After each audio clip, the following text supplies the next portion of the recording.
आज का हमारा जो टॉपिक ऑफ डिस्कशन रहेगा वो है म्यूटेशन या उत्परिवर्तन।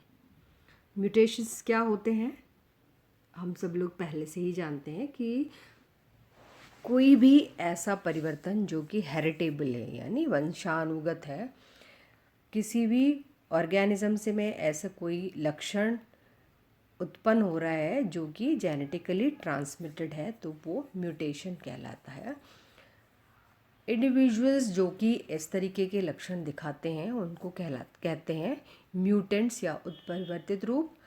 एक इंडिविजुअल जो भी एक ऑल्टर्ड फिनोटाइप यानी अपीयरेंस में बाहर रूप से देखने से इस तरीके का ऑल्ट्रेशन दिखाएगा जो कि उसके जो नॉर्मल वन है उससे अलग होता है, तो इस तरीके का जो म्यूटेशन शो करने वाला एनिमल होता है, ऑर्गेनिज्म होता है, वो वेरिएंट कहलाता है।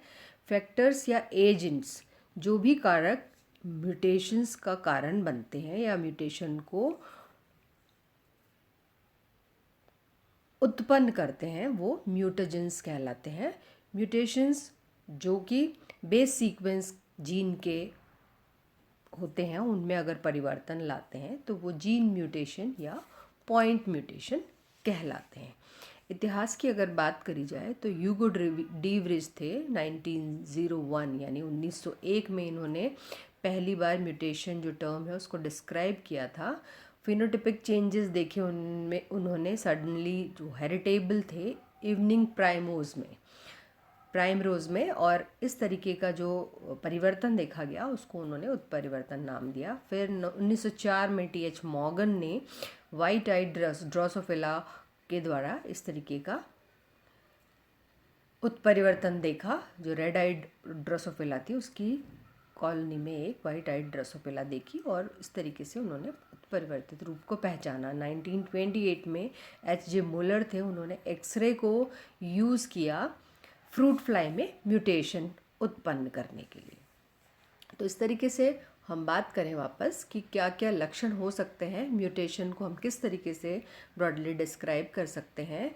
जनरली जो म्यूटेंट अलील होते हैं वो रेसेसिव होते हैं उनके वाइल्ड टाइप से या नॉर्मल टाइप से। वाइल्ड होता है, नॉर्मल जो है म्यूटेशन के द्वारा होता है, म्यूटेंट अलील होता है। तो जो म्यूटेंट अलील होते हैं, जो उत्परिवर्तन के द्वारा अलील्स उत्पन्न होते हैं, वो जनरली रेसेसिव यानी अप्रभावी होते हैं। ज़्यादातर म्यूटेशंस जो होते हैं वो हार्मफुल इफ़ेक्ट वाले होते हैं, हानिकारक होते हैं, जबकि कुछ म्यूटेशंस बेनिफिशियल या लाभदायक भी होते हैं। स्पॉन्टेनियस म्यूटेशंस बहुत कम रेट पर होते हैं। कुछ जीन्स जो है वो बहुत हाई रेट ऑफ म्यूटेशन दिखाते हैं, उनमें बहुत ज़्यादा म्यूटेशन की दर पाई जाती है। ऐसे जो जीन्स होते हैं उनको म्यूटेबल जीन्स कहा जाता है। हाईली म्यूटेबल साइट्स जो होती हैं जीन में, उन साइट्स को हॉट स्पॉट कहा जाता है। मतलब जीन का वो जगह है या वो स्थल, वो वे स्थल जहाँ पर कि म्यूटेशंस को कैरी किया जा सकता है, उसको उत्पन्न किया जा सकता है। म्यूटेशंस किसी भी टिश्यू में या सेल में सोमेटिक हो सकती है, जर्मिनल हो सकती है, किसी भी ऑर्गेनिज्म के किसी भी प्रकार की सेल में म्यूटेशंस हो सकते हैं। क्लासिफिकेशन अगर देखा जाए म्यूटेशन का तो उसको कुछ इस तरीके से क्लासिफाई किया जा सकता है। एक उसका आधार होता है किसी भी इंडिविजुअल की सर्वाइवल के ऊपर उसका किस तरह का प्रभाव पड़ता है, उसके आधार पर एक म्यूटेशन होता है लीथल म्यूटेशन। लीथल म्यूटेशन का मतलब ऐसे म्यूटेशन जो कि किसी भी इंडिविजुअल को या किसी भी ऑर्गेनिज्म को म्यूटेशन के द्वारा डेथ की कगार पे ले जाए, उसकी मृत्यु हो जाए। तो इस तरीके के जो म्यूटेशन होते हैं वो लीथल म्यूटेशन कहलाते हैं। सब लीथल म्यूटेशंस होते हैं, जबकि 90% ऑफ इंडिविजुअल्स की डेथ हो जाए म्यूटेशन के कारण। सब वाइटल म्यूटेशन होते हैं, ऐसे म्यूटेशंस जो कि 90% इंडिविजुअल से कम की मृत्यु का कारण बनते हैं। वाइटल म्यूटेशंस क्या होते हैं? जब म्यूटेशंस किसी भी प्रकार की सर्वाइवल को अफेक्ट नहीं करते हैं और इंडिविजुअल जिंदा रह सकते हैं, तो वो वाइटल म्यूटेशन कहलाते हैं। सुपर वाइटल म्यूटेशन होते हैं जो म्यूटेशन किसी भी ऑर्गेनिज्म की जो सर्वाइवल है, उसके जीवन है या उसको एनहांस करते हैं, उसको बढ़ाते हैं। कॉजेज़ ऑफ म्यूटेशन के आधार पे कि किस कारण से म्यूटेशन हुआ है, उसके आधार पर इसको क्लासिफाई किया जा सकता है। स्पॉन्टेनियस म्यूटेशन, स्पॉन्टेनियस म्यूटेशन यानी स्वतः जो म्यूटेशन होते हैं, नेचुरली अकरिंग होते हैं, किसी भी एजेंट की ज़रूरत नहीं होती, इसको नेचर में ही इस तरीके के म्यूटेशन हो जाते हैं। रेट ऑफ स्पॉन्टेनियस म्यूटेशन जो होता है वो बहुत कम होता है। एक एग्जाम्पल होता है इसका जो हमने स्लाइड पे दिखाया हुआ है, वो है कि मिथाइलेशन हुआ और फिर डीएमिनेशन हो गया साइटोसिन का। रेट ऑफ स्पॉन्टेनियस म्यूटेशन होता है यूकैरियोट्स में प्रोकैरियोट्स की बजाय ज़्यादा होता है। यूवी लाइट जो सन लाइट होती है वो म्यूटेशन अगर बैक्टीरिया में कर रही है, वो इसका एक एग्जाम्पल हो सकता है। इंड्यूस्ड म्यूटेशन, जैसा नाम से पता चल रहा है, म्यूटेशंस जो कि प्रोड्यूस हो रहे हैं किसी भी एजेंट के द्वारा। ये ट्रीटमेंट या ये कारक केमिकल भी हो सकता है, फिजिकल भी हो सकता है। तो इस तरीके के म्यूटेशन जो कि किसी भी ट्रीटमेंट के द्वारा इंडिविजुअल को कोई ट्रीटमेंट दिया जा रहा है, चाहे वो केमिकल हो चाहे फिजिकल हो, उसके द्वारा अगर म्यूटेशन हो रहे हैं उसमें, तो वो इंड्यूस्ड म्यूटेशन कहे जाते हैं। एजेंट्स जो होते हैं, कोई भी कारक जो कि म्यूटेशंस को उत्प्रेरित करते हैं, इंड्यूस करते हैं, वो म्यूटेजेंस कहे जाते हैं। जैसे कुछ म्यूटेजेंस को क्रॉप इम्प्रूवमेंट प्रोग्राम के लिए भी इस्तेमाल किया जाता है। तो इस तरीके के जो म्यूटाजेनिक एजेंट्स हैं उनको म्यूटेशन ब्रीडिंग एजेंट्स भी कहा जाता है। एक्सरे एक कारक है जो कि बहुत सारे प्राणियों में म्यूटेशंस, जो लोअर एनिमल्स होते हैं उनमें म्यूटेशंस का कारण बनते हैं, और जो सीरियल्स होते हैं उनमें भी, जो दालें हैं उनमें, टिश्यू में जो ओरिजिन होता है म्यूटेशन का, उसके आधार पर भी हम इसको क्लासिफाई कर सकते हैं। फर्स्ट है सोमेटिक म्यूटेशन। अगर सोमा सेल्स में, यानी कि सोमेटिक सेल्स में अगर न्यू म्यूटेशन हो रहा है तो वो सोमेटिक म्यूटेशन कहा जाता है। एसेक्सुअली प्रोड्यूसिंग जो स्पीसीज़ है उनमें इसमें सोमेटिक म्यूटेशन होता है, और वहाँ पर ये एक प्रोजेनी से दूसरी प्रोजेनी, यानी एक पीढ़ी से दूसरी पीढ़ी पर ट्रांसमिट होता है। अदरवाइज जो सोमेटिक म्यूटेशन होते हैं वो एक इंडिविजुअल पे ही ख़त्म हो जाते हैं जो कि सेक्सुअली ब्रीड करते हैं उनमें। जर्मिनल म्यूटेशन जो होते हैं, जब म्यूटेशन जर्मिनल या गैमेट सेल या रिप्रोडक्टिव सेल में होता है, तो उस तरीके के जो म्यूटेशंस हैं उनको जर्मिनल म्यूटेशंस कहा जाता है। जो भी सेक्सुअली इंटरब्रीड करते हैं, रिप्रोडक्टिव स्पीसीज़ होती हैं, उनमें जेनाइटल म्यूटेशन जो होते हैं, जर्मिनल जो म्यूटेशन होते हैं वो अगली जनरेशन में ट्रांसमिट होते हैं। डायरेक्शन ऑफ म्यूटेशन के आधार पर भी इसको कैटेगराइज किया जा सकता है। फॉरवर्ड म्यूटेशन क्या होते हैं?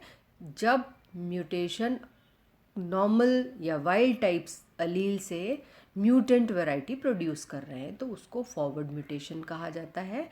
रिवर्स म्यूटेशन इसका उलट होता है, जब म्यूटेंट वैरायटी पहले से मौजूद है और म्यूटेंट अलील को पुनः नॉर्मल या वाइल्ड टाइप ऑफ अलील में ट्रांसफॉर्म कर रहे हैं। तब लक्षणों को प्रभावित करने के आधार पर भी हम म्यूटेशंस को क्लासिफाई कर सकते हैं। फर्स्ट होते हैं विजिबल म्यूटेशन, जो म्यूटेशंस किसी भी इंडिविजुअल के फिनोटिपिक कैरेक्टर को, यानी बाहर से देखने पे अगर वो अपीयर होते हैं, डिटेक्ट हो जाते हैं, पहचाने जा सकते हैं नॉर्मल ऑब्जर्वेशन के द्वारा, उसको विजिबल म्यूटेशन कहा जाता है। बायोकेमिकल म्यूटेशन, म्यूटेशंस जो कि बायोकेमिकल्स जो प्रोड्यूस हो रहे हैं बॉडी में उनको अगर अफेक्ट कर रहे हैं, और इस तरीके का जो भी म्यूटेशन होता है वो फिनोटिपिक कैरेक्टर में शो नहीं होता है, तो उसको बायोकेमिकल म्यूटेशन कहा जाता है। क्रोमोसोम म्यूटेशंस जो भी होंगे वो दो तरीके के हो सकते हैं।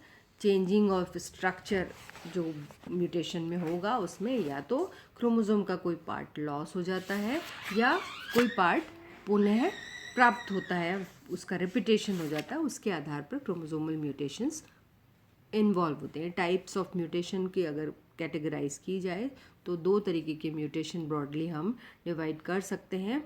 एक होते हैं क्रोमोसोमल चेंजेस के कारण होने वाले म्यूटेशन, क्रोमोसोमल म्यूटेशंस कहलाते हैं।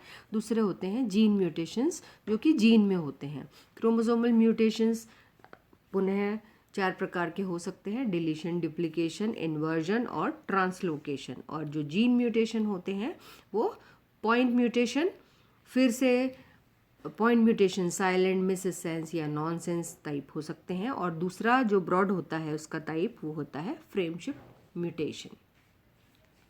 ये एक स्लाइड दिख रही है जिसके द्वारा विभिन्न प्रकार के क्रोमोसोमल म्यूटेशंस को दिखाया गया है कि डिलीशन, ट्रांसलोकेशन, डुप्लीकेशन या इन्वर्जन कैसे होता है। डिलीशन का मतलब होता है विलोपन, ट्रांसलोकेशन का मतलब विस्थापन, डुप्लीकेशन का मतलब होता है डबल हो जाना और इन्वर्जन का मतलब उल्टा हो जाना। तो हम इसके बारे में थोड़ा सा डिटेल चर्चा कर लेते हैं। फर्स्ट टाइप ऑफ जो क्रोमोसोमल म्यूटेशन होता है वो होता है डिलीशन। डिलीशन जब होता है जबकि कुछ न्यूक्लियोटाइड्स जीन में से निकल जाते हैं। ये तरीके का जो म्यूटेशन होता है वो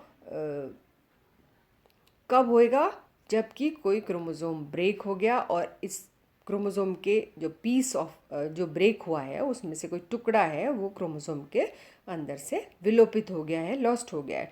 डिलीशन जो होते हैं वो क्रोमोसोमल क्रॉसओवर जो होते हैं उस समय अगर कोई एरर हो जाता है ड्यूरिंग मियोसिस, तब इस तरीके के म्यूटेशंस देखे जाते हैं।